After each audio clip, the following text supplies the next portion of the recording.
I think the highlight of my Six Nations Championship was definitely my debut in Lansdowne Road against Scotland, first day out in front of a big crowd. And the build up to the first game against Scotland was obviously my first involvement, and it was a nervous week, but senior guys like Mike Ross and Jamie Heaslip really kind of took me under their wing and made me feel part of the squad and got me through the week and to the kick-off on the Saturday afternoon. After the game, obviously in Paris, there was a huge feeling in the changing room, and Drico's last game and first championship for most of the squad in there, I suppose. And unfortunately, I couldn't get onto the Wi-Fi myself. There was no Wi-Fi in the changing room, so I couldn't get any tweets out. But there was a lot of photos and selfies going up. For the most part of the championship, I shared with Mike Ross, and obviously I'd read his articles in Lineout magazine, the technical articles, and I found that he was a great help when anytime my hard drive needed updating or there was a computer crash, and I think most of the team would be the same in that regard.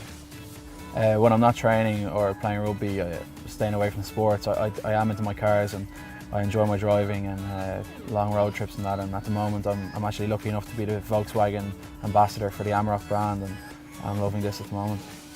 Yeah, my first car was when I was 17. The day I turned 17, I had my provisional application in, and I started in a Nissan Almera hatchback, like a small 1.4, and that actually did me for about 4 years until I left school. So I had a great time driving around in the small car and getting used to the roads.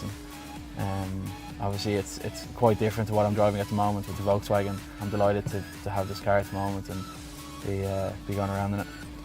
When I'm driving, my favourite band to listen to would be the Red Hot Chili Peppers, which is quite ironic because I was chosen to do the Chili Challenge for Lineout magazine only a couple of weeks ago, and I think I've been able to use that a bit more into my cooking lately as well.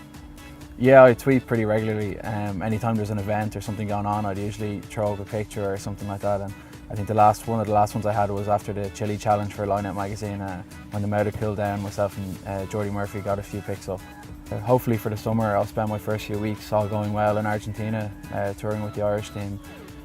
Be great experience obviously before going into a World Cup year next year, and I think then we'll look to have a holiday, myself and my girlfriend, maybe hit up the United States, somewhere like Las Vegas or that, and have a bit of a blowout for a few weeks. So I think everyone is obviously elated that we got the win over in Paris, and probably most people's perception will be that we're on the wave of that at the moment, but it's back to basics and back to our week in, week out work, which was obviously last week against Ebre in the Rabbit Direct, and this week against Munster is another huge game. So it's great to have that trophy in the back pocket, but there's a lot of work to be done this season.